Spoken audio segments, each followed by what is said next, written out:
I'm a firm believer that not every person just quit caring about Venusaur as a card. That Venusaur is just, you're out of the big three, brother. It's over. The dream is dead. It's Charizard, Blastoise, and Mewtwo now, sucker.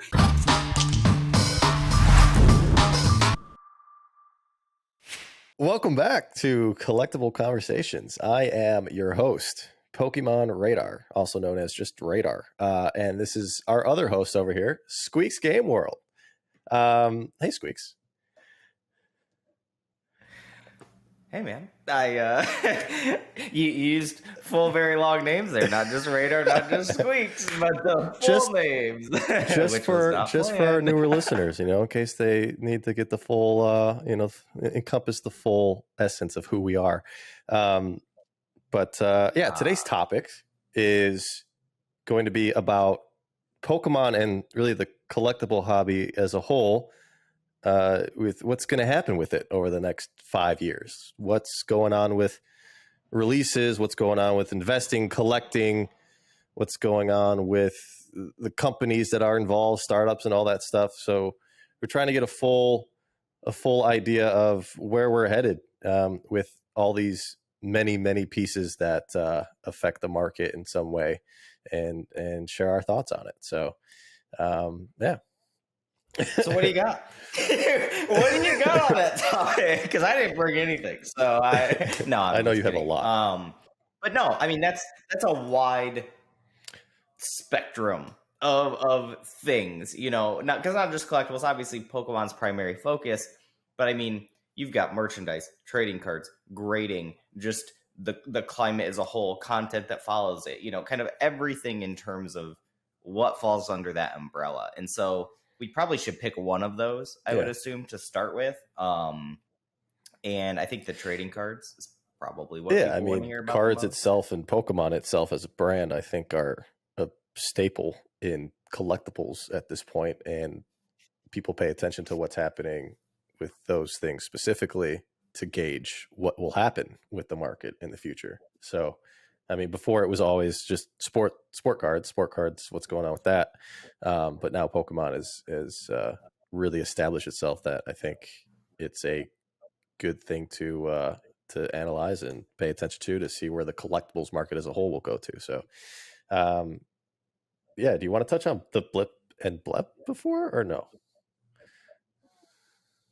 Well, so as a spoiler, the winning Blep was from last week, was where I had said that I thought this would be I don't remember if I said exactly craziest holiday season or biggest holiday season, but it will be, my opinion is it will be one of the biggest, if not the biggest, holiday season for Pokemon coming up. And I think that kind of falls under this umbrella of collectible things moving forward in the next 5 years, right? That this is always the hot pressing question is, what does the landscape of the hobby look like moving forward? The biggest question I think everyone's asking right now is X thing investable? Is X thing worth buying? Is the hobby gonna die? It's always predicated on what does the future look like? Because that's always the hot question. If you know what the future looks like, you can obviously make a bunch of money. You can get your collection cheaper. You can do everything, because you beat the market to whatever.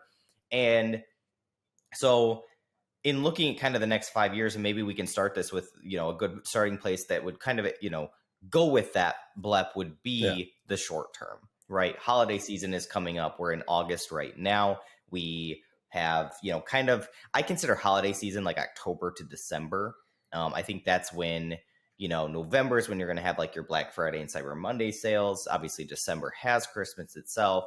Your really early shoppers may get started in October, and even I think last year, even some like Black Friday sales started in October, because every store's trying to one up each other on that trajectory. So I kind of like for the short term, I think we've got about a month before we really transition away from kind of the lull period. Usually summer is the lull period of collectibles, and once we're through that, this is the time where if you're a store owner, if you're, somebody that does a lot of like sales through Christmas or things like that, even if you're just like a collector that flips stuff, right? This is your preparation time because you don't have time to prepare during October, November, December. That's when you're in the heyday of it. And so I'm always trying to look to the future of what do I think it's going to look like? And the only way you can really do that is judging with data that you had previously and anything that, any information that you have coming out kind of around that time. So the first thing I look at when it comes to what is this Christmas season going to look like is what's the current market climate? Obviously, it's not great. Sales have slowed. Overall, I think just dollar volume through the hobby, the industry, not just with Pokemon, but collectibles as a whole has slowed. Inflation is rising. We don't need to get into the macroeconomics of the world. I think most people watching this, regardless of whether you're in America or Europe, Australia, Oceania, Oceania is Australia, but the whole Oceania, everywhere, you've experienced this to some degree. You've experienced inflation, you've experienced the shipping delays, all of those things. So the market climate overall isn't really conducive to a great holiday season. So why would I think it's going to be? Well, I think the first thing is Pokemon setting it up to be. Scarlet and Violet released in November. It's the launch of a new era. That's going to be really huge. Now, for trading cards in English, we won't get Scarlet and Violet till next year's February set. But the Japan set will come out this year. So there's already going to be a lot of hype around that. There's going to be a lot of hype around the video games. They're going to do leaks and trailers and releases and all kinds of stuff all the way up through the end of the year. And that's going to get a lot of people really amped. Combine that with the fact that on the English side, we will get our set 12, which historically has been a relatively strong set, maybe with Call of Legends aside, and which ended up actually being a really good set long term, but doesn't help us in the short term. So I actually do have really high hopes for set 12. And I think if we combine that with just the holiday season as a whole, and the fact that we have to remember those supply chain issues can be double-sided. It can really suck in terms of getting stuff to a distributor and cost rising and things like that. But if you have the stuff and there is a demand for the stuff and there isn't more stuff coming in, that's usually a good recipe, right? That's why we saw a lot of, look at graded cards through the pandemic, right? If you had graded how long have you been doing this full time? 2015. And like really, really hardcore, it's been since what, 2010? 2010's like when I kind of started flipping. If you guys, if you're just watching this for the first time, don't know my backstory, that was the era when I was in college, and I've been pretty open about like back then didn't have a lot of discipline, a lot of immaturity, spending addiction, things like that. So like I flipped things, but I didn't make a lot of you're money learning because I didn't, I bought a lot of good deals, didn't make a lot of sales. That's the learning period that everyone goes through. So sure. So I would say 2015 is where I kind of label my hardcore phase of like, not only did I do it hardcore, but I took it seriously as a business. But you've been experiencing this for over a decade now. I've been doing it. I started that flipping period probably in 2014, 2015, and then went really hard, kind of quick in 2016. So similar. So less years than you, but enough to like see the cycles a few times. And and if you thought 2016 to 17 in Pokemon, at least, I mean, that should take that 2 orders of magnitude down. Right. And like the thing is, I looked at the pandemic a little bit as a little bit of an anomaly, but now sitting here a year after, 2 years after it started, it really followed the same exact cycle. Through the summer, of course, with the pandemic, things skyrocketed, but it peaked in October, November, like it always does every year during the holiday season, where people are looking to buy stuff and just to have those gifts or do whatever. Right. And it started to slow down right away as soon as we hit January of 2021. And so I mean, there was a little bit of an anomaly with prices going up throughout the summer during that time, but it still hit that peak at the same time as it seems to every year, and then made its way back down as we restarted our new year. So I think it's a thing to recognize that even though during these anomaly type periods, it's still following the same like path. And I agree with you 100%. We're going to start seeing a shift in the market itself. People are going to be, I think, buying a lot more. It's not going to be dramatic. I mean, I don't want people to be like, oh yes, we're coming back to 2020, it's not going to strap in, baby. We're on the way back up. You heard it here first. It's not going to be even close, but we are going to see, I think, a nice little light at the end of the tunnel here that we can start going after and get a little bit of growth back, healthy growth back into the hobby.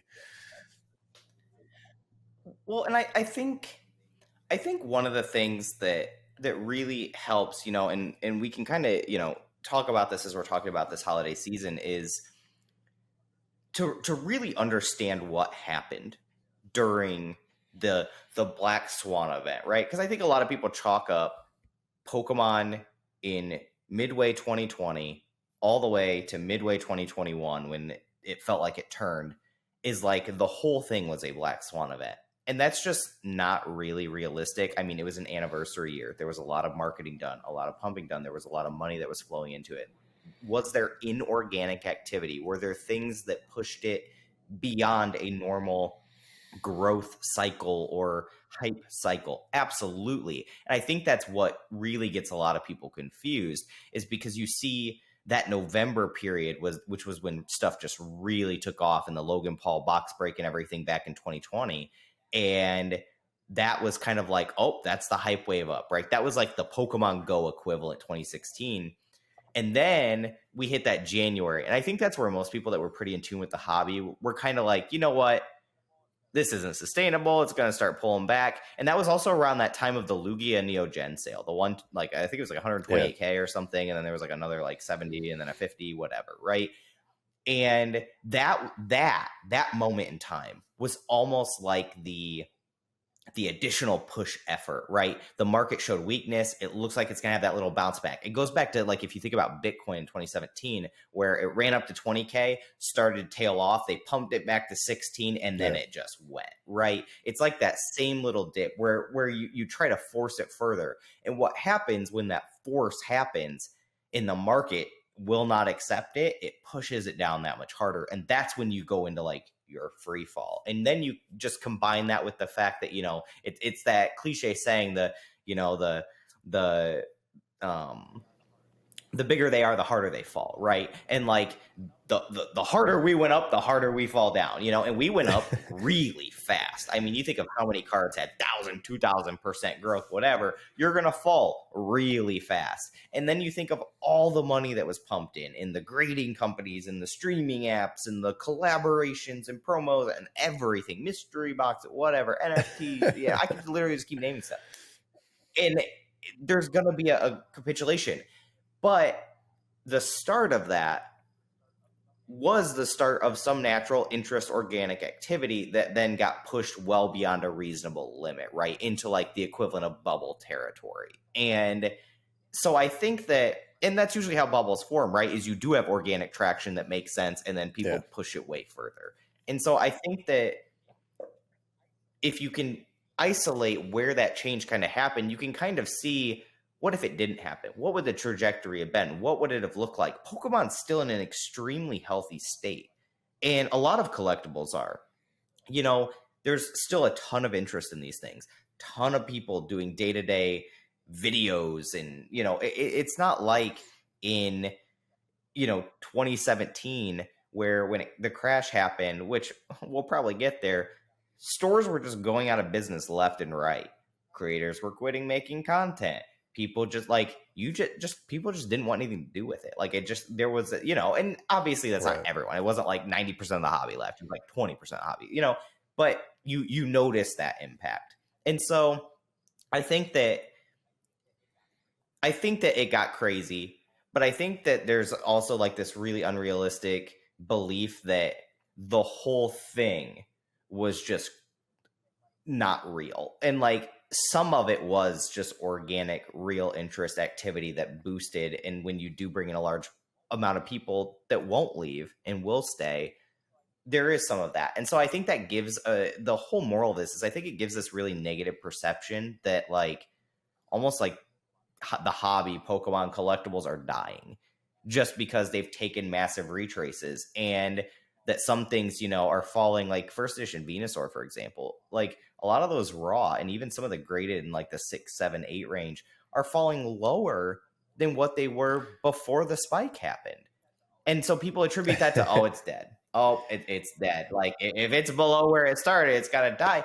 And the reality is just there are a bunch of people that entered to only make money, and now the money's gone, and they're fire sailing out. And you're gonna have that, right? And if you look at a bubble graph, which I should pull one up right now, but I don't have one handy, you would see usually it dips lower and then kind of returns up to a mean and goes on. And so like that dip lower, that's where we're at right now. We're at that point where like you may watch some things get sold cheaper than they ever do, and those things may never come back up.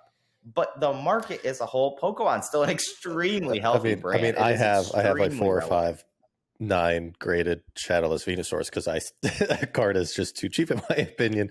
So like hey, yeah, I'm not gonna sell mine for less than what they were selling for in like January of 2020. Like the price memory tells me that doesn't make any sense. So I'll just wait. I'll take my chances. Like how much lower is it going to go? I'm a firm believer that not every person just quit caring about Venusaur as a card. That Venusaur is just, you're out of the big three, brother. It's over. The dream is dead. It's Charizard, Blastoise, and Mewtwo now, sucker. Like I just don't believe that's a thing anymore. And like, but that's the reaction, right? And we saw that during the heyday period is the overreaction on the positive side, everything to the moon. And something I want to get into is kind of just the overall macro culture of the world with that. But everything to the moon, now we're seeing the overreaction on the other side. Everything's dead. Everything's going to be worth nothing. Nothing's investable. Modern's, you put money into Modern, you're the biggest dummy that's ever existed on the planet. Not even just as if you open Modern, actually opening Modern, you might be the biggest dummy right now with Bulk being dead. But you know, I do it for fun. I'm sorry, I said it. But that's the narrative. Yeah, that's the hot take. That's my first left. If you that's the narrative, though. Like that's the same narrative that everybody has, and it will continue to have that in the future with all the new people that enter, all the new businesses that start. Things will go down at some point, and everyone will say the same thing. It's over. Like it's still the very few people that stick through this long term understand that no, it's not over. Like maybe, I'm sure at some point, hopefully not in our lifetime. I don't think in our lifetime it will be over, but it's not over. It's not even close to being over. The hobby the business of collectibles is very strong and very, very bullish. I mean, enough about the past. I think that's a good landscape for how we got to where we are and where we're headed. Well, I just want to say one more thing. I have to interject. The other thing I want to note to people about like understanding why we went from organic to just moon, right? Is obviously some of that's influencer driven, some of that's like companies want to enter, so they're going to pay people to like really get this thing hyped, whatever. But the overall market climate, even outside of just Pokemon or collectibles, was stonkers to the moon. GME, stocks, Robinhood apps, look at Super Bowl commercials, everything's crypto, everything's NFTs, everything, that was just kind of the climate because people stuck at home. People need to make money. People need to do that. I mean, podcasting, I can't imagine the amount of podcasting boost that happened during the pandemic, and so you already have that macro climate breeding that idea. And where are people going to gravitate to? The things they love. And if you can make money in the things you love, it's just a no-brainer, even if that's to the point of being, kind of frivolous, like almost to the point like it doesn't make sense anymore. And so I did just want to make that point as well of something to think about is this wasn't just a Pokemon exclusive thing, and it wasn't just a collectible thing. This was just a macro cultural thing that had happened. And does matter, but you're right. Let's transition it. Everyone gets and it. It opened up the eyes of these corporations, these investors, the amount of money and opportunity that lies within this world. It's not just about the cards, it's about the content, it's about building businesses around it. So much money flew into it that this is another, I guess, sector of our conversation here that I think we'll disagree on, is the amount of startups and businesses that have been brought into this industry has been shocking, between the live shopping networks, all the different buyouts and kind of monopolizing of grading companies or whatever. There's a lot of money that got thrown around, a lot of collaborations that happen between celebrities and famous investors and all that, whatever you want to call them. So it's changed. Like, this industry has changed, and with a lot of money being invested into the structure, the foundation of the industry itself, not just like the cards and yeah. Well, and I agree with you on a lot of these businesses that entered and started pumping money into this hobby and the collaborations and the brand promotions and how can we expand in and capitalize on some of this market share. That interest isn't going away, right? eBay isn't just like, oh, well, I guess Pokemon slowed down, so we're done. Yeah, it was a good ride, though. We had a good 2 years. No, they still see a long-term opportunity. It might not be as easy. The money might not just flow in willy-nilly, and who cares if you have a business plan? Just throw money at the wall and you're going to make more money. But I think, and this is probably more what you and I would disagree about, is which and how many of these companies do survive. And for me, and this kind of goes back to why I think this Christmas will be a big one, is you combine all those things that Pokemon's doing, you combine the landscape that there is still a lot of interest in this. It is a holiday season. People will spend money, even if it's not as much as previous years. There's going to be a lot of eyes on collectibles because of it being the holiday, and collectibles are where people orient money. But a lot of these brands have a massive investment into this season being successful, pumping a lot of marketing dollars. How many marketing dollars, influencer collabs and things are going to be done around the holiday season that we've never had? Because I would say that 2021, a lot of these companies were really just getting started. The idea probably cropped up in 2020. They really were able to kind of get their foundations in 2021. And by the time they were really able to get their stuff rolling publicly, the turn had already happened. And so now that the turn has happened and many of them are still around, they're going to keep going into that. And I think that that's going to flood a lot of interest in as well. If there's already a bunch of holiday interest in spending money, it's going to be who spends the best dollars to drive the most attention to whatever area you're trying to sell. And I think right now collectibles do still have a lot of momentum in that regard. Let's look at Fanatics, buys out Topps with sports cards. Do they have a massive interest in their first major holiday season being an absolute home run, no pun intended? Yeah, they do. And I think that matters. So I don't think you and I disagree on, these big companies having a major impact on the market and a massive necessity of making sure this stuff stays relevant. I don't think they have to try to push an inorganic boom again. In fact, I think that's not only extremely dangerous, but unrealistic.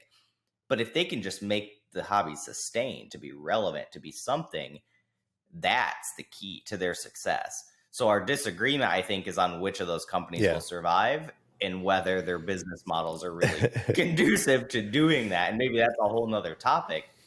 But yeah, I mean, what do you think about this holiday season? Because I know a lot of people were like, that's pretty bold when we might be in recession by December. The holiday season, I think, is always strong, and even in this world of collectibles, and I like to focus on the nostalgia factor of collectibles. I think that's the most powerful thing with this world. Yeah, well, you're a Gen 1, exactly. So of course you're all about but even in a recession, even in tough times, this is what people fall to. So if it's a bad Christmas or a bad time, whatever, people will look to just cheer up, and they'll buy Pokemon packs and open them up. So no matter what, I think it's going to be a very, very strong season, and especially with the new releases that are coming out. Well, and Halloween, they're acknowledging Halloween for the first time, which is going to lead them up into Thanksgiving, Christmas. Pokemon is just hold on, my dog's barking. Sorry, my dogs were barking and we had to cut. So this is the correction of that. But what were we saying? We were saying that the Pokemon leading into the holiday season is going to be strong. It's going to do well. I mean, with their involvement with the Halloween release and all the other collaborations that they're doing, they're on top of their game. they've been doing this for 25 years, whatever, however long, and they understand this market and these cycles better than anybody. So I trust them.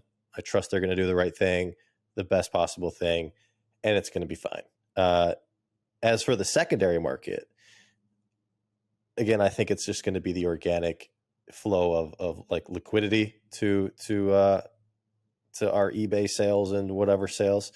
I don't think that there's going to be any price increase or any crazy price increase at all, just because of how much inventory people have, and honestly, the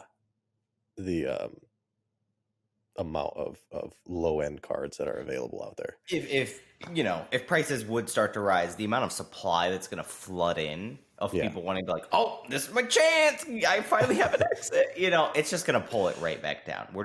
We are not in an ecosystem anymore where the variables line up to upward trajectory, at least at this point. There's just too much fear in the water, and so I absolutely agree with that. But I do have a question for you, because I think one of the big things I've seen lately is graded slabs, especially low end. There's a lot of questions in the water on those. We're watching PWCC weeklies end, where now the $10 energies, the $10 slabs in general, they're not selling. They're not even getting bids.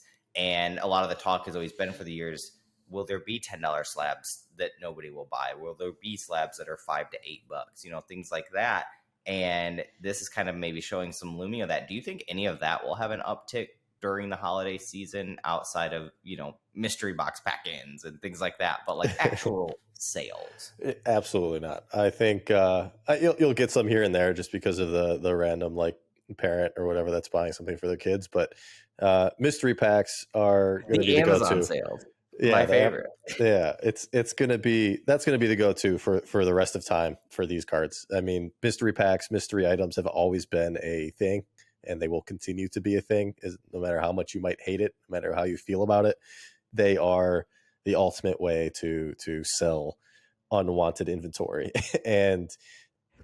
that what we're chalking them up to now? Are mystery boxes the equivalent of the backroom backlog that you just can't move? Like, is that what they are? Is that the underlying label of mystery box now? Like, if you're out there and you're buying a mystery box at any point in time, just know that for your $25 a day, you helped one store owner clear out a bad investment. And, cue the Sarah, wasn't it like Sarah McLaughlin song? Yeah, cue that, baby, because you're carrying them through, and they appreciate your financial contribution. Yeah, I mean, as long as humans exist and love to gamble, it will forever be a facet of the collectibles world, or just the e-commerce world in general. You can do mystery linens. Like, it's just what people enjoy. It's what they like to do. It's what they like to spend their money on, especially those who just don't know what they want. So there are positives to mystery boxes, mystery packs. I think you can get a random thing. Good thing that's not the debate of this talk. I know, right? Because do I disagree. But yeah, that's the converse. Like, that's just the end all be all. Mystery packs are always going to be a thing, and they will be the way. That's always been the case. It always. I remember back in like '98, they used to be they would do mystery packs of like. Do you remember? This is kind of that theme of Christmas. Those Christmas stocking things that would have a bunch of different, they were like variety packs. They'd have a bunch of different packs from games, but it'd be like 32 booster packs, random variety, but you could only see like 10 of them. So you'd always wonder, like, what are the other like 22 in the middle or whatever? Like, well, yeah, I opened up an old mystery tin from 2003 that had a jungle pack on it, but I ended up getting Pocahontas and Lion King packs inside. Yeah, see, and that was what they would do. They would bait you. They would always have one booster pack and one of those like little action flips packs, and you think, yeah, that's what I pulled. What if there are more Pokemon packs? And then you open it up and it's like Goof Troop packs, like something just like VR Troopers. Yeah, wow, I just aged myself there. I should have just said Power Rangers. Dang. Yeah. Anyways, but it was crap. Yeah. That's the moral of it. So it's like junk slabs will have a place forever, and they'll continue to get graded. And I can't wait for my junk slab stockings. Oh, maybe there's a first ed Charizard in there. Or A But hey, CGC 3.5 Weedle. It could be and, either. and I mean, I can't. Like the real thing that I'm interested in is where are these graded cards going to go that are from the not PSA Beckett or CGC? Like, I just, it's That one I'm saving. That's a yeah, topic. We that's a will whole cover nother. that, I promise you. But that one Oh is man, that's a little longer than what we've got time for today. But yeah, and so holiday season, we're on the same page. yeah. We think this year's gonna have somewhat of an uptick near the end of the year. But moving forward, that's only, I would say, the first 6 months of 5 years. What do you like? Though I think one of the big things right now is, and this was actually the title of our first podcast, was is modern investable? And so looking at kind of, let's say, year 2, 3, 4, 5, which is going to be really hard to tell because we don't know what Scarlet and Violet's going to bring in terms of set releases. We don't know what the new mechanics are going to be. We don't know what their new rarity is going to be because it seems like every era they kind of do a new rarity or something. You have breaks, radiance, amazing rares, alt art. There's always something. So we're not sure what those are going to be. So it's really hard to kind of project because maybe they're all bad and everyone hates it. Maybe they're the best thing ever and they put serial cards and diamond cards and we can get into all that stuff. But what do you kind of see just on the baseline of just sealed product moving forward? Because with distributors, volume, amount, like what are the thoughts of like kind of like how are you thinking about that stuff, prepping for it? What are your expectations? I think it's the case as always. And I talk on the level of being able to get things from a distributor. So my price, my cost basis is lower than the general public. But I like to buy booster boxes and I like to sit on them for as long as I can. And then on top of that, wait, I want to put, do you just like to sit on them because you think they're like the best investment? I think they're the safest. I think the best investment in modern comes to specific collection boxes, but those are hard to gauge sometimes. Okay. So some are very easy. Some are very just in your face. These are going to be great, but there's plenty of misses that you can take. So sleeper one, your Snorlax GX collection box. Exactly. And I like booster boxes. I think they're the best for the long term. You know exactly what you get out of them from a hit standpoint. You know exactly what to expect, and it's just has the most like I think versatile breakdown. You can break it apart. You can sell packs. You can sell singles. You can do whatever. That I agree with. I think that makes sense. I just lowest cost per pack too. Like that's just really the big thing for most. Yeah. And I think that because when we hear people say like, oh, I invest in sealed, I invest in booster box, I think a lot of people assume that's because it has like the highest ROI.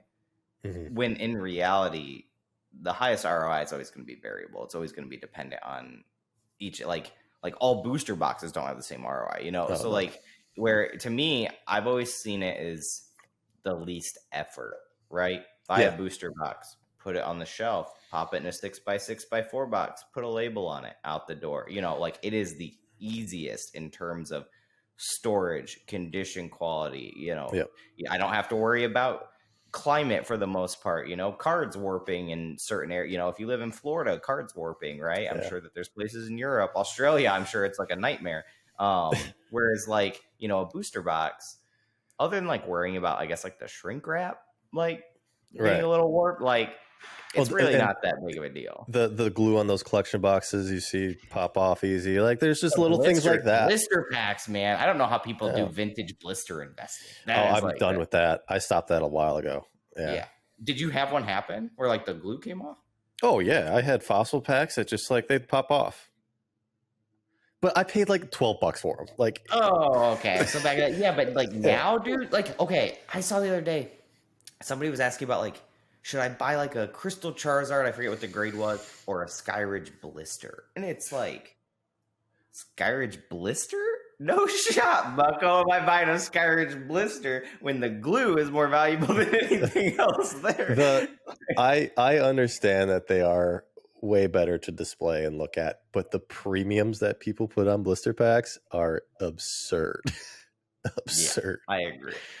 So we've kind of tangent a little bit there, but Yeah. sealed products. So that's, you're setting it back. You're thinking sealed products going to be at least for booster boxes, relatively healthy. Certain collection boxes, certain whatever. And my investment portfolio, I guess, in Modern is very small, so I truly only stick to boxes because of the points you made, the storage, and the ease. It's Are you going to tell us which boxes, or just leave us hanging there? Oh, I try to get a couple cases of every new set. Okay. And then as things progress, I try to pick up more of things. Obviously, you have to get them at higher prices when they're better sets, like Evolving Skies. But name dropping Evolving Skies. It's just a no-brainer. I don't even that set is better than people look at Flash Fire as like a Charizard chase set because there's 8 Charizards in it. Evolving Skies is better. Oh, no disagreements here. This is the agreeable podcast now because I am all aboard that train, baby. I don't have enough, but I'm happy with what I have, and it's just going to be a struggle not to open it all. But if there's going to be $1,000 box from this era, the first one is going to be Evolving Skies. Evolving Skies or set 12. We don't know. We don't know what set 12 is because I don't. When, in terms of long predictions, right? That's a pretty long prediction. That's something that, will we see it in 5 years? Maybe not, but you're looking way down the road, right? What would be $1,000 box from this era? And that could be 20 years. I mean, without the amount of product, or maybe never, or never. We don't know. Right. But you're weighing it out of if there is going to be one, it would be this one based on its merits. And right now, my vote would also be Evolving Skies if there will be one. And I think that it's interesting because I actually don't think Evolving Skies booster boxes will be the winner of this era. That's probably going to be UPCs. Maybe I'm wrong. It's going to be tough. But here is the thing. We already had the little Evolving Skies reprint wave. There's now this speculation or rumor rumbling that there's going to be a bigger one coming. But I think what's really interesting is that people see that as a detriment to investing. And I get why, right? More supply, which means that, more of the demand's being filled. Everyone's stuff's going to come down. But if you're investing long term, I think it's so short-sighted to look at a reprint wave that comes in that pulls the box price down immediately and be like, oh, it's over.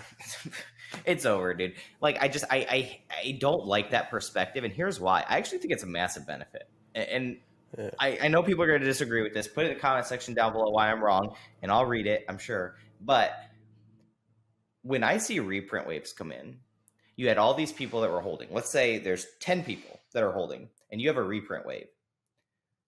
3 people instantly are going to be like, oh, I got to sell out. Got to dip.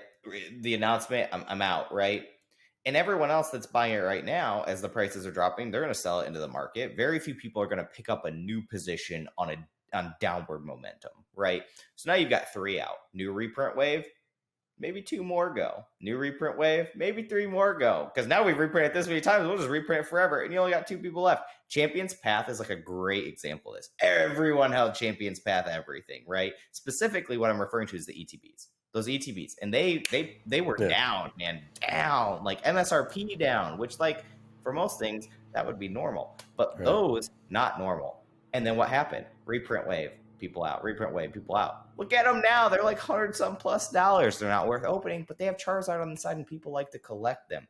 And so it's almost like reprint waves, just attrition off the weak hands. And I know this is very a GME stalker week, but it does. And so every time I see that, I'm just a few more are going to fall out. They're going to, and whereas to me, I'm just my Evolving Skies, 5 years minimum. Okay, if it hit $1,000 tomorrow, yes, I'd sell it. But 5 years minimum. That's the thing. I'm not touching it. I'll ride the risk train. That's why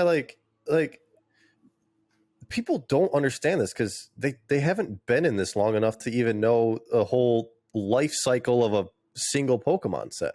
They used to print stuff for 4 years at one point. It kind of goes to 2 years in conversations for some, but there is a long period of time that you can invest into modern. You haven't missed the boat on Evolving Skies. You haven't missed the boat on any of this like this new stuff. You don't need to get it right away. You can wait. You could have waited 4 years to buy as many cases of evolutions as you wanted to. Well, That's the beauty of Pokemon. That's the beauty of Pokemon is it's not one and done. Like sports is like, all right, we printed our set, we're done. You can take your sweet time with Pokemon, with at least with the basic, you know, sets that come out, not including the special printed product, but you have generally 2 years to make a decision whether or not you want to buy something, and the price will be within a very small window. Yeah. Well, and look at like generations from 2016, the mythical collection specifically, and not the early ones that had like shorter, you know, the late ones, your Victini, Genesect, Meloetta, Keldeo. Like the reason I can still name those because they were so ingrained to our brains for being bad. Distributors trying to push them on people, like to the point that distributors were like discounting that stuff heavily, trying to like get people to take it. You know, running into 2020, I think I had like 600 or 700 mythical collections, probably more than that, because like you couldn't sell those at a number where once you shipped them, you made money. And it was to the point that like, was that the thing of our era? Was that the fallen empires, like equivalent of Magic, of like what will never be worth anything? And then here comes your Black Swan event, right? And now look at them. They're like $70, like $80. Like they're crazy. And like the future can't be predicted, right? And what happened to those? Was it that everyone that had experienced them the first time decided I want to experience them again? No. You had a massive wave of new people that had never experienced that and just wanted to open something new. They wanted to do something new, be a part of something new. And like that's the same reason Evolutions, like you had said, was able to recover, was because a new wave of people came in and wanted to experience that. And we can't predict how much turnover there's going to be in the hobby. That's why like if the hobby stays at the same population level for the next 25 years, a lot of this stuff will go up because there's going to be enough people that have left, but enough new people came in to replace them that it kept it level. But those new people never got to experience that old stuff. And if some of that old stuff remains cheap, they'll buy that, experience it, attrition it out of the market, and eventually it'll gradually trend up. Now, does that make it a good investment or mean it's going to outpace other things? Not necessarily. But, you know, I remember vividly, I vended a Wisconsin regional back in 2016, I think it was. And I remember being next to a booth where the owner of the booth came up to me and was talking to me about booster boxes. And he said, you know, I would buy cases of every set if I would have known that Pokemon just always goes up.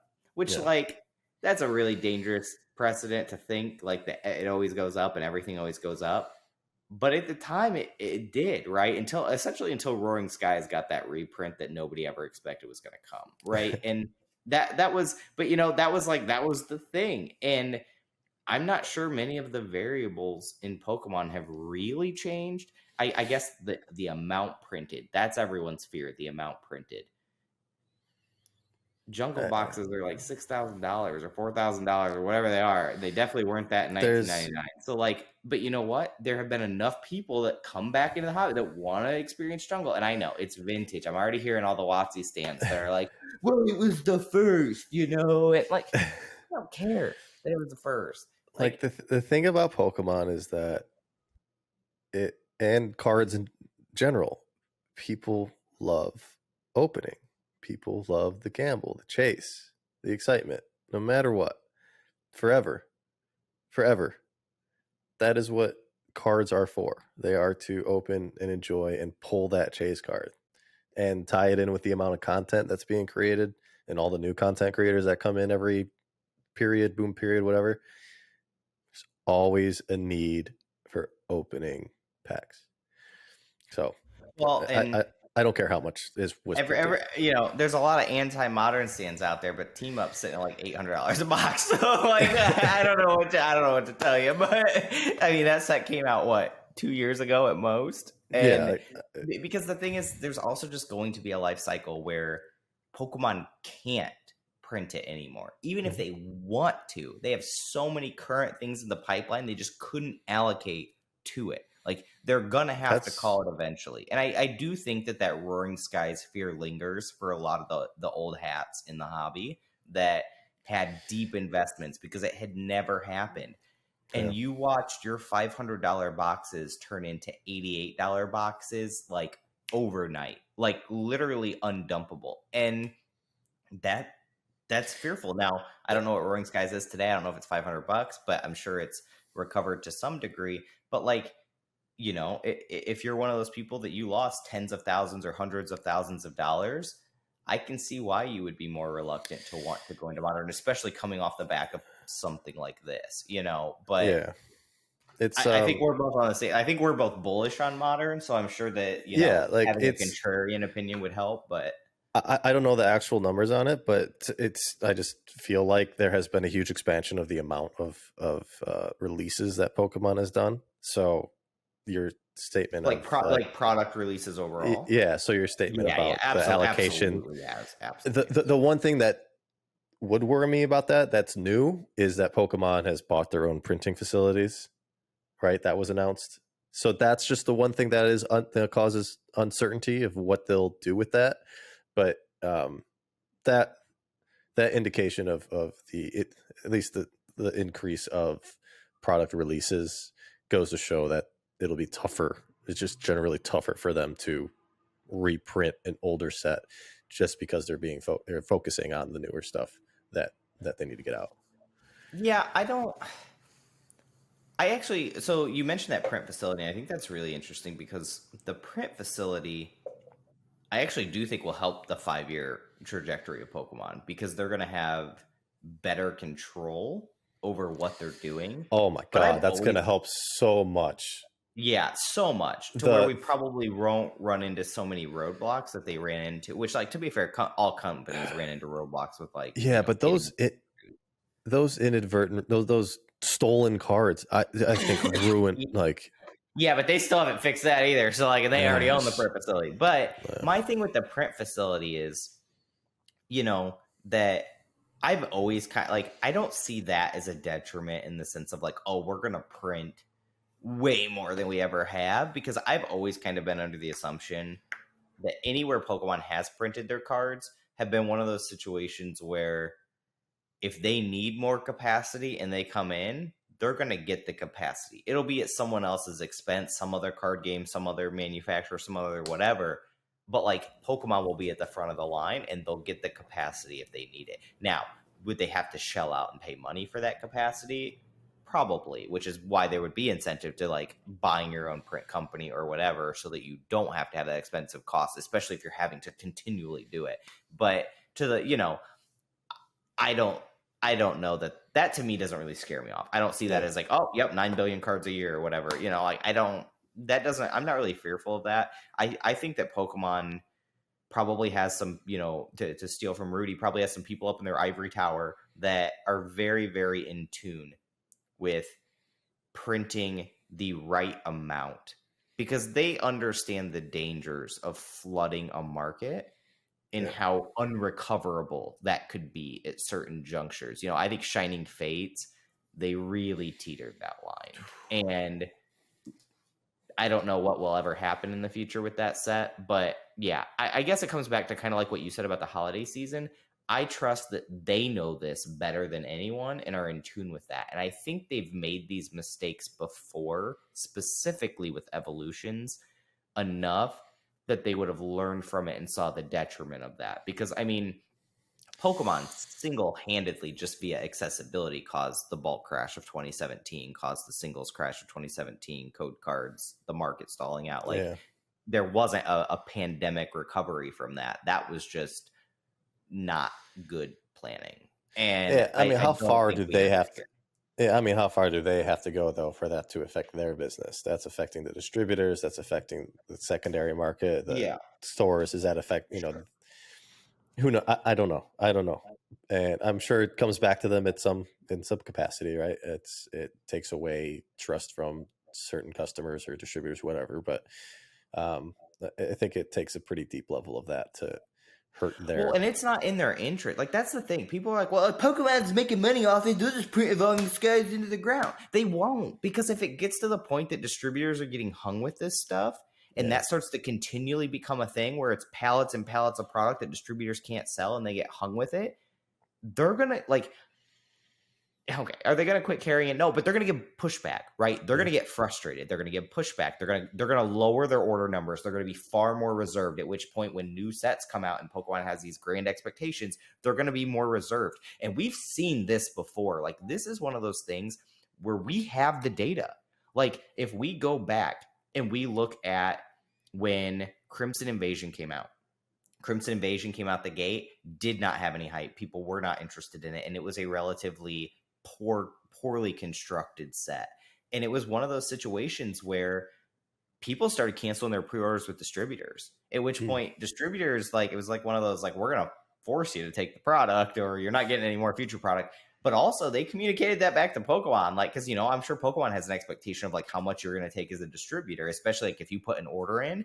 There's no like, oh, Pokemon, yeah, we don't want that. We changed our mind, And so, like, what'd they do? Ultra Prism, short print that sucker. We just won't print as much then. We'll just scale it down, I guess, Pokemon Retrace, whatever. And then Ultra Prism balloons to the moon because nobody can get it, right? So they've experienced this before. They've learned that lesson, and they adjusted accordingly. Like, that's the thing. I think people think that, like, oh, bad, they'll just wing it, and if it doesn't work, then, whatever. They'll adjust accordingly. Like, that was clearly a mistake that had happened, and it happened not that far off the back of Evolutions. And they learned from it. And so, like, I don't see that happening again. I really don't. Yeah, they just do the best they can to predict demand. But yeah, so short term for Modern, I think it's just kind of status quo. As now, when you people, say short term, you mean like 2 to 5 years? Yeah. Okay. And long term, I think the Modern play is consistent, and we're on the 2 to 5 year talk in this call. When you say short term, I wanted to make sure people understood that wasn't in the context of like year 2 out of year 5. Right. That you're talking about the frame of what we're talking Right. like Modern right now. And yeah, I just think the conversation for Modern, even for the long term, remains the same, and it's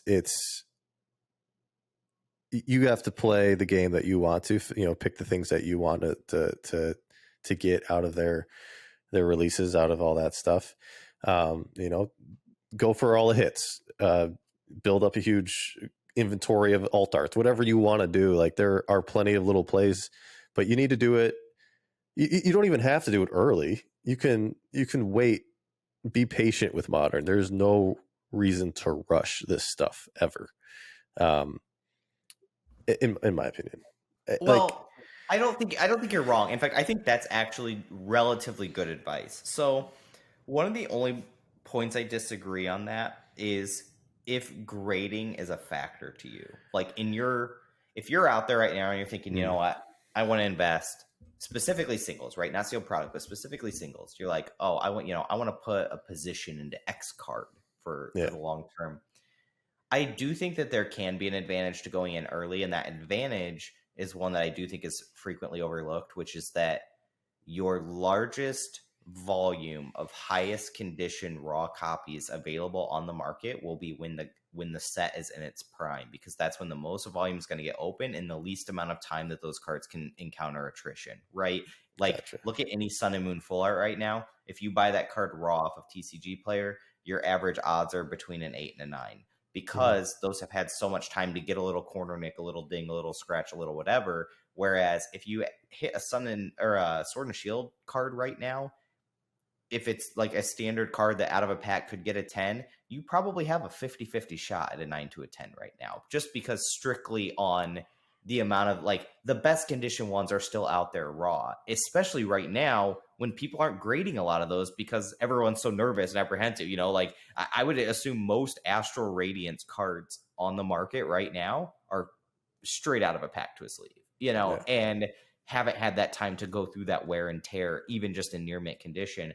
Whereas that scope of what near mint condition can be, once you start to get to 3 years of a set after it's released, 5 years, 10 years, starts to become much wider. You know, you buy an EX Air card near mint, it could be a 7, it could be a 9, you could be lucky and get a 10, you could get a 4 because the person didn't know how to condition grade. You're Yeah. far less likely to encounter that now. So that is just one thing I do think I could mean, be an that's advantage. But yeah. I mean, that's a whole thing too, because like typically, especially in sports, new product, whatever the hit is, it's at a crazy high hype price. So that's the case for alt arts too sometimes.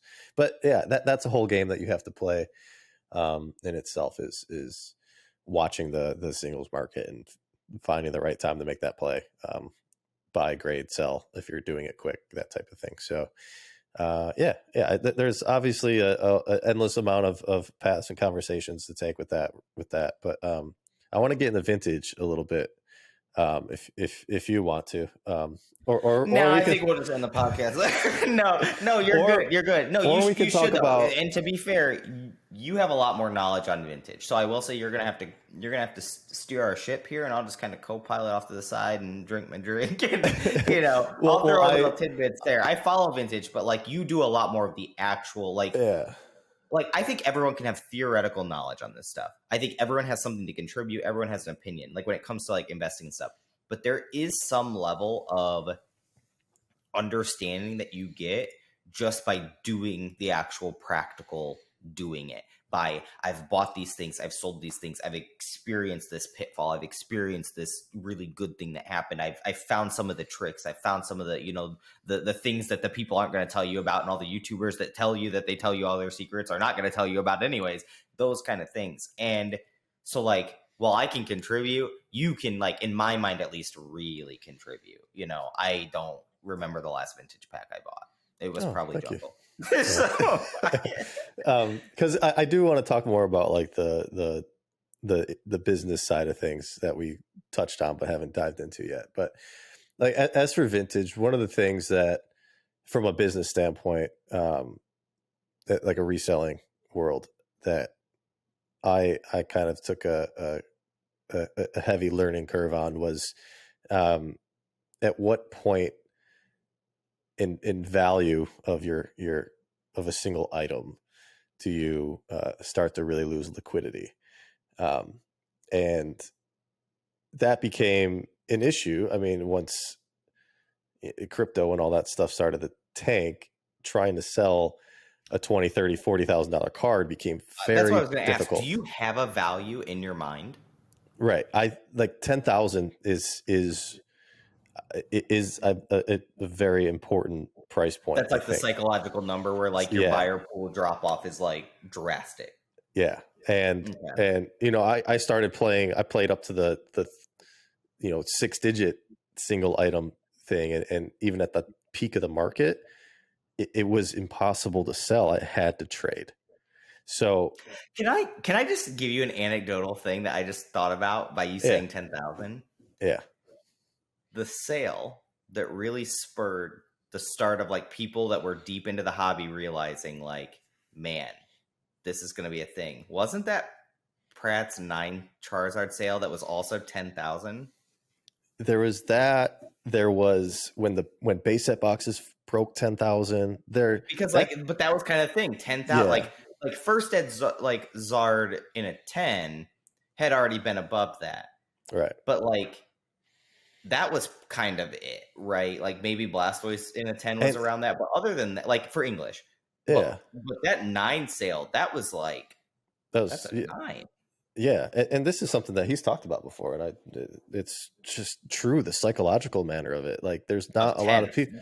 5 digits versus 4. Yeah. There's just not a lot. And there's just not a lot of people that either have the cash or are willing to spend that.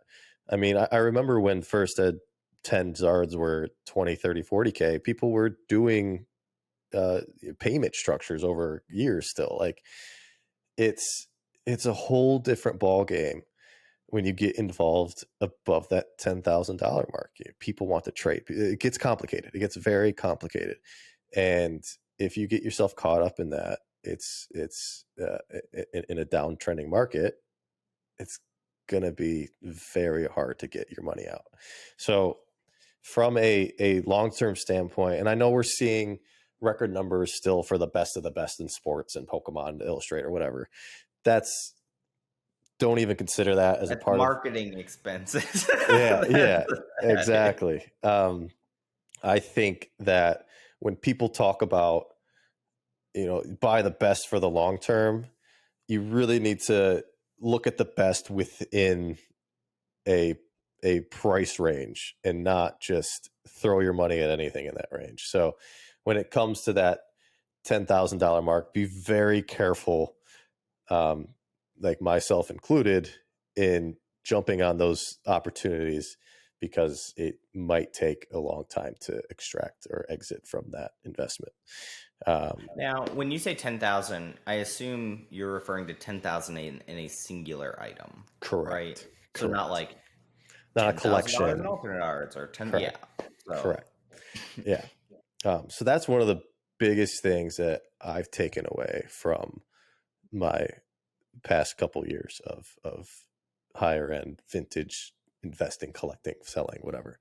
So for the vintage market itself, I'm paying very close attention to sealed booster boxes again. Specifically, I'm very biased. I mean, this is the thing that I kind of built my name off of in the beginning, where I built a lot of the money that I made from Pokemon was off of vintage sealed booster boxes, and I have the same kind of the direction with modern. I just, booster boxes are easy to store, they're safe, they're the best. Like, it's just an easy understanding of what the item is. So short term, 2 to 5 years, I'm paying very close attention to booster boxes, especially with all the fear of reseals and that continuing to be a thing. There's an opportunity there still to buy, hold, and wait for that cycle to hit again with this stuff. People love to open it, people love the content, and I'm going to tie it into where I want to go to next, is the amount of live shopping and new e-commerce websites vintage box breaks bring in views. So I'm always looking at those as investments, and I like to pay attention So to do that. you see a lot of the future potential in or not modern? I'm so stuck on modern.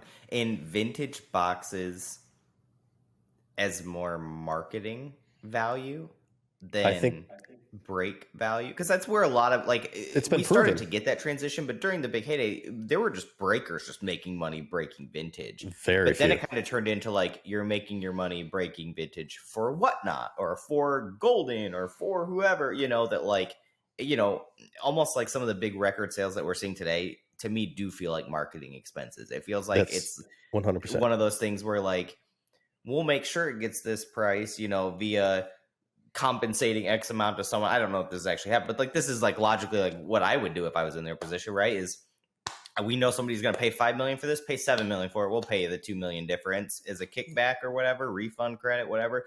Yeah. So that we can say that we got a record sale and get all the publicity headlines and all the news articles and all the whatever. Right. And, so that is something that like would line up for me, I guess, with what you're saying. And with vintage boxes. and that's what worked with Whatnot. I mean, in the beginning, they what it was, and they still do it. Like, they bring in the big vintage breaks for Logan Paul or whoever to break on the app, and they want to they want to get that big number out there. They want to do what's exciting out there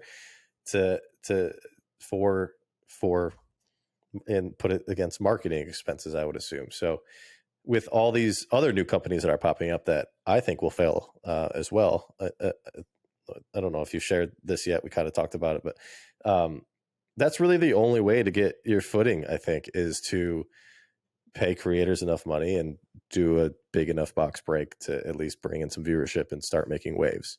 It worked for Whatnot. I think it would work for other companies if they were willing to take that leap, but it's a lot tougher now. So that's I do wonder if that will become oversaturated. Like it will lose its appeal. I think we started to see It some of did. these vintage box breaks lose their appeal during the big peak. So like, It but I did. do think that there is some of that value there with, you know, what you're saying on vintage. One of the other things that I would ask you about though is kind of that $10,000 price point, like Yeah. your cutoff there. When I think about buyer psychology, right? We're getting a little deep down the rabbit hole here, but you know, you made a lot of money buying trophies, selling trophies to other people that wanted to have an investment, a lot of which for many of them that investment probably was a marketing expense, you know, of them and their influencer brand and who they were and to Yeah. be involved in the hobby.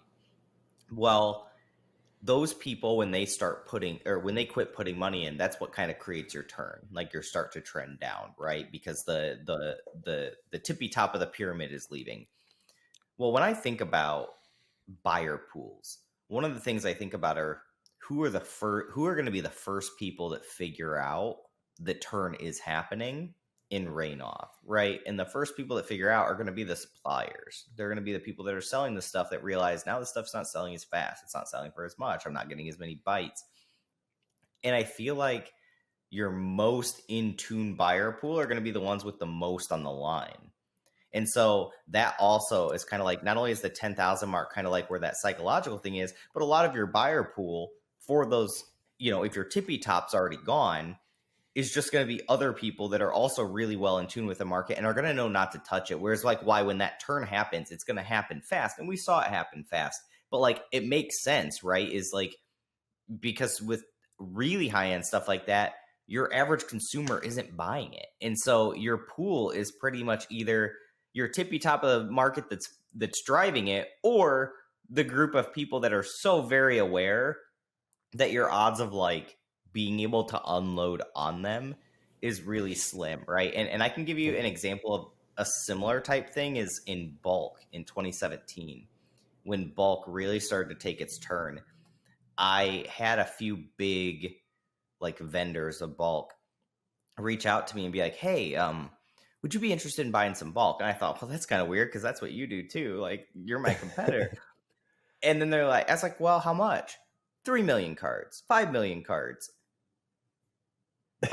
What do you want to sell me? Like, accumulating 5 million cards back then actually used to take a little bit. And so, unless you were trolling Toad. So, like, wow, 5 million cards. You want to, you know, how much? And, you know, they would quote you like half a cent below whatever market rate was, whatever, you know, thinking that they're doing you a deal. And I actually didn't buy them because I was like, literally my flashers went off, you know, like, oh, if they want to sell these to me, this is bad news bears. And I had two within 24 hours. And that's when I was like, oh, it's over. Like, it is over. And, you know, and like the word travels fast. You know, I tell two of my friends that are in the bulk trade, they tell all their friends, next thing you know, 3 days later, bulk's at zero. So like, it's one of those kind of things. And I think that higher end market, you know, it comes down to like optimization of a market, right? And I don't want to get too into the nitty gritty. Maybe someday we can have a really like deep nitty gritty and bring Jackson on. Jackson, our finance guru, that can tell us all about it. Well, like optimization of the market and who are going to be your most optimized vendors, flippers, whatever. They're going to be the people with the most risk on the line, the people that have the, you know, the ones that are making it flow behind the scenes. And, you know, your radars for anyone that needs an example. And, you know, radar figured out when it was turning, when it was happening. Obviously he already owned the TMB. So the that's where you're at, you know, but you didn't keep buying a bunch more after. Right. And like things like that. And so yeah, I just wanted to add that little anecdote, you know, because I think that's the kind of stuff of like tying in a lot of these experiences, you know, in bulk is a good way to like see, even if you're not doing the upper echelon stuff, because a lot of people that are watching this I don't even do, you know, $20,000-$30,000 cards. That's just not my niche. But you know, it can relate down. You can see that in other stuff too, right? Look at graded cards. There were a lot of people that were grading a lot of cards, that were selling a lot of graded cards, that started mystery packing out, bulking them out, doing whatever, because they could feel the slowdown. They had an inventory of thousands listed and they watched their sales go from hundreds a week to tens a week, you know?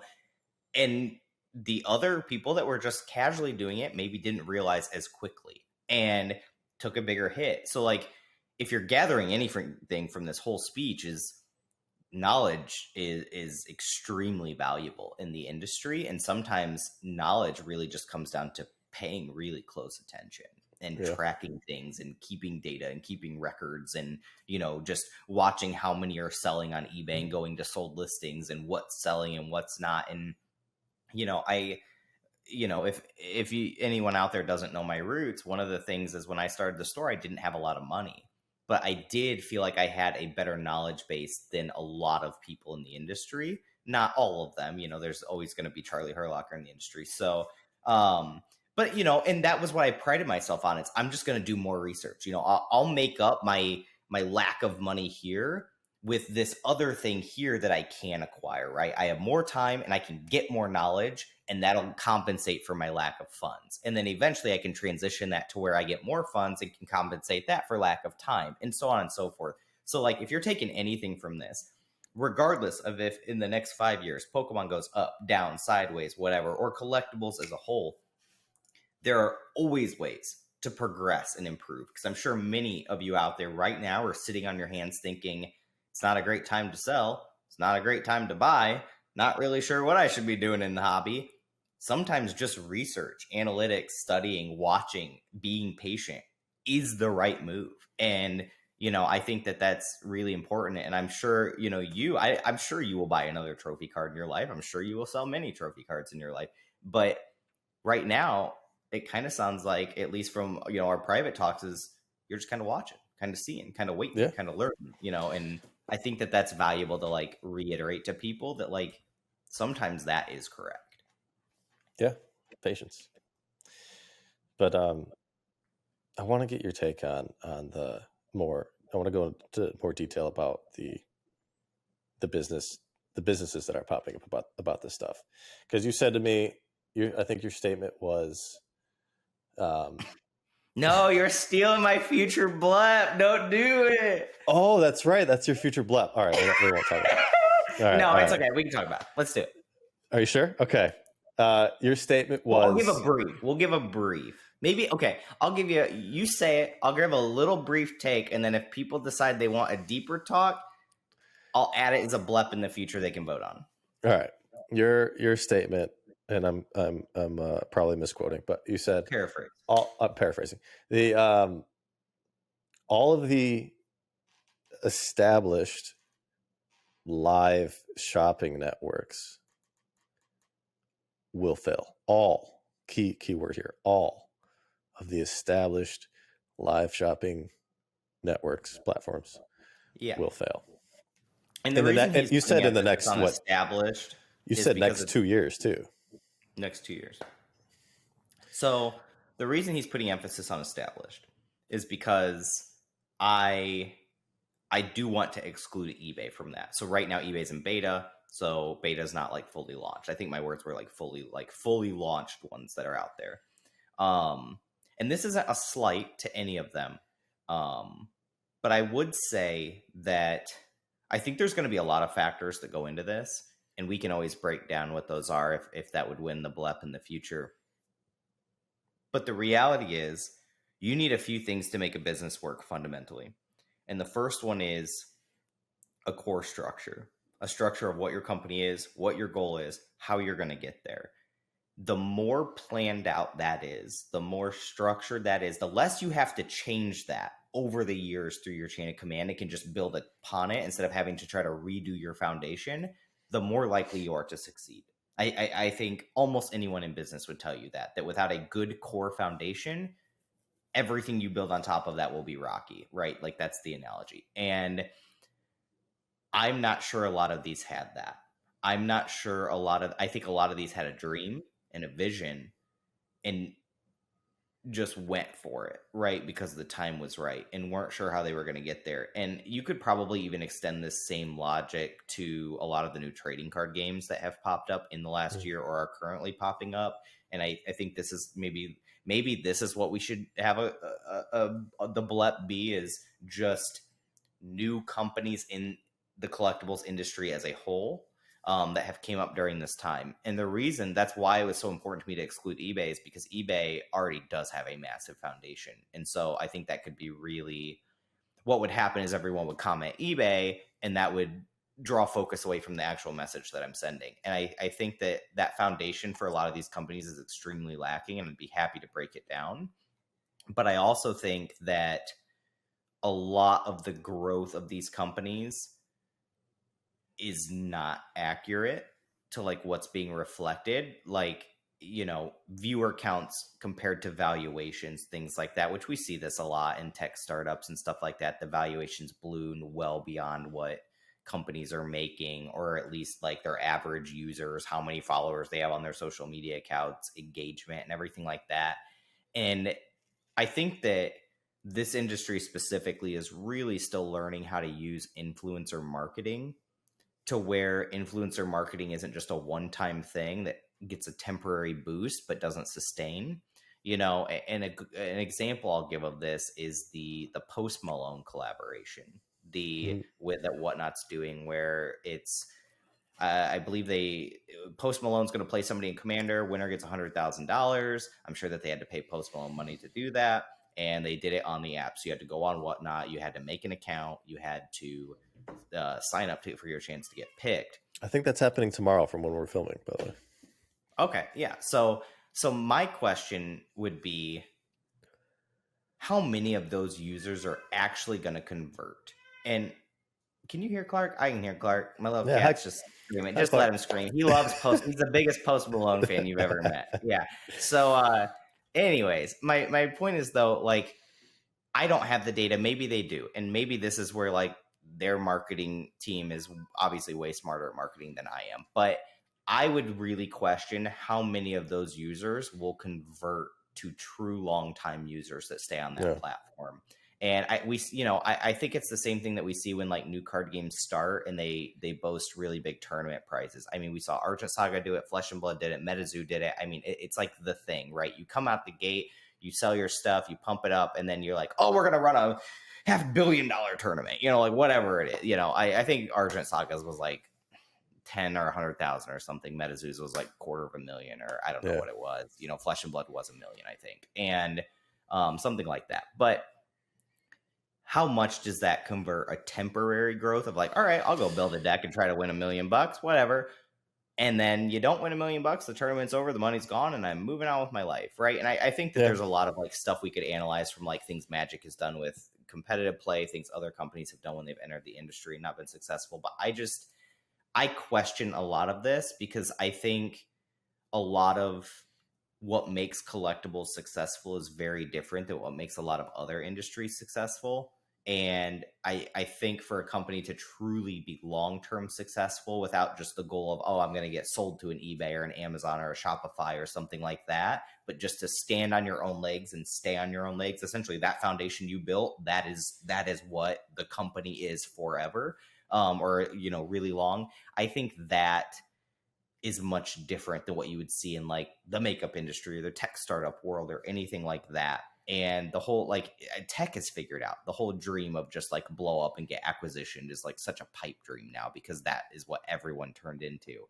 Yeah. Whereas we're still relatively fresh and new to where that's the model. And I just don't think that model will be sustainable. And it's just too easy for some of these major companies to reallocate some of their developers to doing the same thing and do it. And now you're competing against Fortune 500. If Amazon came out and wanted to do a live streaming app tomorrow, not only now are you competing against Amazon's live streaming app, but you're competing against Amazon's traffic, right? And their ability to just take over the Google Play Store and their ability, and those kind of things. And I think that a lot of that stuff. So that's kind of my broad thought on it. If you want to hear more in depth and want us to debate it and discuss it, because I will say, right, this is probably one of the things, I wouldn't say heated, but one of the things that we probably wouldn't fully see eye to eye on. We briefly discussed this before, in a lot of regards don't. And again, this is no slight to any company. Every company out there is doing the best they think they can do, making the best moves they think they can make. And maybe they have more data or more knowledgeable people behind it. This is just one guy's opinion, but that's what you guys are here for. Our opinion. I think your opinion's very valid. And like the Post Malone thing is just a bet on attacking a new category with Magic, and there's a lot falling on following up with that and maintaining and growing usership after the fact. And And how many articles had the title Post Malone whatnot blah blah blah, and there's value in that, and I understand that. Right. I just don't know what that conversion rate is, right? Like, could they have taken $100,000, reached out to a major YouTuber, and had them integrate whatnot naturally into one of their big videos and gotten millions more impressions? I saw Open Boosters do a video on it. I don't know if you did it for. I know, yeah. But I know who Open Boosters is. Yeah, Black but, Lotus Open Boosters. Let's go. But yeah, it's interesting. It's exciting to see, and I'm actually I don't know if it's just like an age thing, but I'm starting to look at Magic again, like the old stuff, and wanting to buy it, like the alpha beta stuff.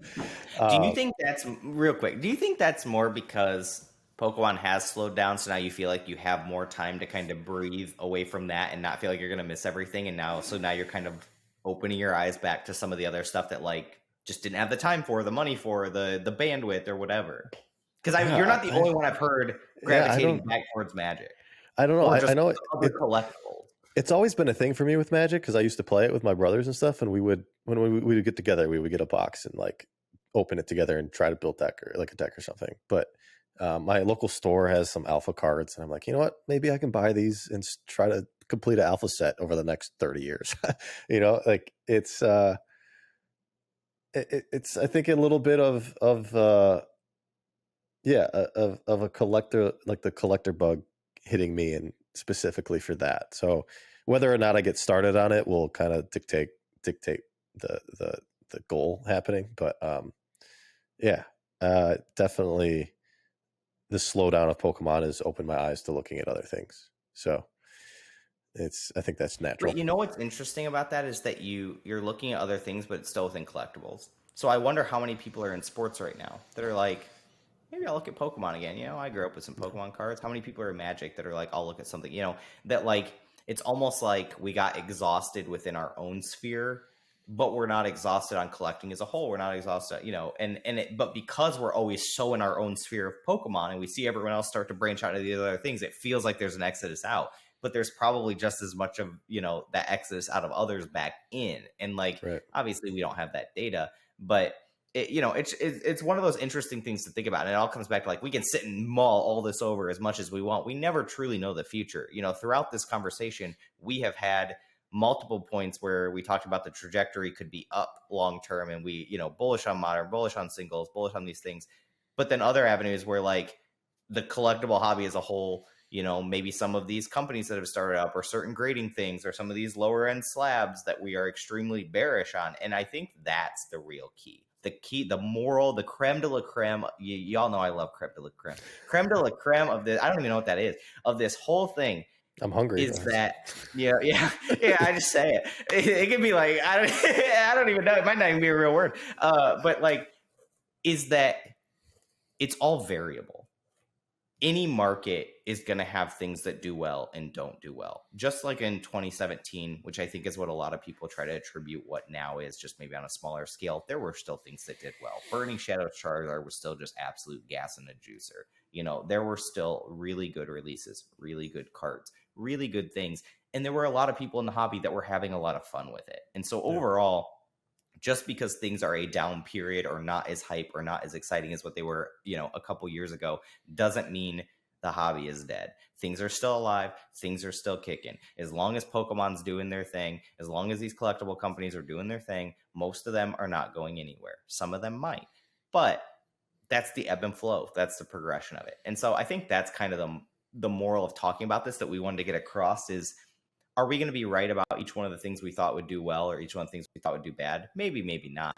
But some things will do well and some things will do bad. And the only thing you can do is try to accumulate as much data and as much history as possible to formulate an opinion on what you think those things are going to be. Because that's how you will make your best investments. That's how you'll build your best collection. That's how you'll save the most money. That's how you'll have the most fun, is trying to figure those things out, but also just enjoying the ride that you're going with. Yeah. Just to kind of sum up what I feel like doing. I see a down market. I see opportunity in many different areas, and I want to accumulate as much as I can afford. really because I see the amount of money that is being put into corporate industry is what we want to call it, industry money. I see the amount of money getting put into it. The institutional investment. Thank you very much. Thank you. Come on, Thank you. get with the crypto lingo, okay?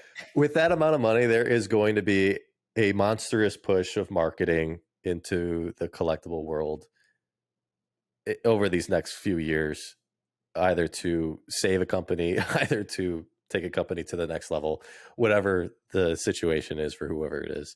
So, and with that amount of marketing money, there's just going to be a natural, organic entrance of new people, and an organic exit of skeptics as well. But I just think with the amount of money that there is, and with what these people are betting on, and honestly, the circle of people that is involved with all these companies is scary because of who they're attached to.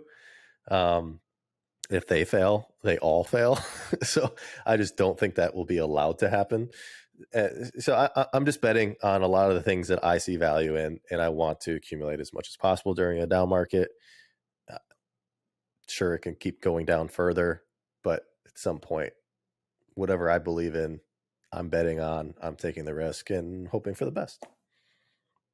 Yeah, and I think to some degree I'm doing the same, right? There's certain things I'm starting to put money into, certain things, that I am selling now again, and, other things I'm holding back because I do think it'll do better later. But, it kind of going back to like that knowledge thing, one of the other things I'm doing is I'm betting on this all surviving too, just in a different way by putting some investment into kind of building up, the YouTube, the collectible conversations, our brand, our influence, who we are, so that if that wave ever does come along again, maybe we will have a bigger presence and have a bigger impact and be a better voice and a better message and help people along and do those things. And, to where we're more poised and set up instead of, right in the middle of it trying to start a thing, right? Because that's what everyone already does. But the ones that were already established previously that caught that wave as an already established caught it really hard.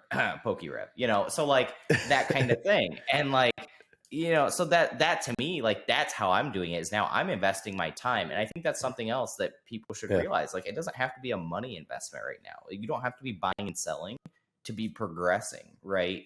In whatever you're doing, you can be putting in that knowledge, time, and research. You can be building up a podcast or a YouTube channel, or writing articles, or just networking and talking to people and making friends and collections and joining groups and, the hobby, like being a part of the hobby. Like, that's the thing. I think a lot of people think, oh, well, if I'm not buying and selling, I'll just leave the hobby for a few years, and like that's the mistake. Like, still be a part of it, be a part of the culture, understand it, learn it, don't have gaps, right? And so like that's I think that to me is like the big, and that's kind of where you see the yin and the yang of us, like he's still very much into it, and I'm very much kind of into it, but in a different way. And I think both ways have their pros and their cons. And so, and maybe the real answer is to find a healthy blend of both, which I think to some degree we're both trying to do, just going about it maybe to different degrees on each side. So yeah. 5 years. I think it's going to be an interesting next 5 years of this hobby, and it'll be fun, like year 2, year 3, year 4, to look back on this video and see what we said, what little things we pinpointed, didn't pinpoint, how just on the moon evolving skies is, it's gonna be awesome. Like, we'll just speak it into existence. It happened with evolution. I mean, that's what everything else does, right? Yeah. We'll get ETFs of evolving skies coming soon to you on a Robinhood app. Yeah. Anyways, but I think we've exhausted that topic pretty much, so we should give everybody what they came here for, which is cue the music.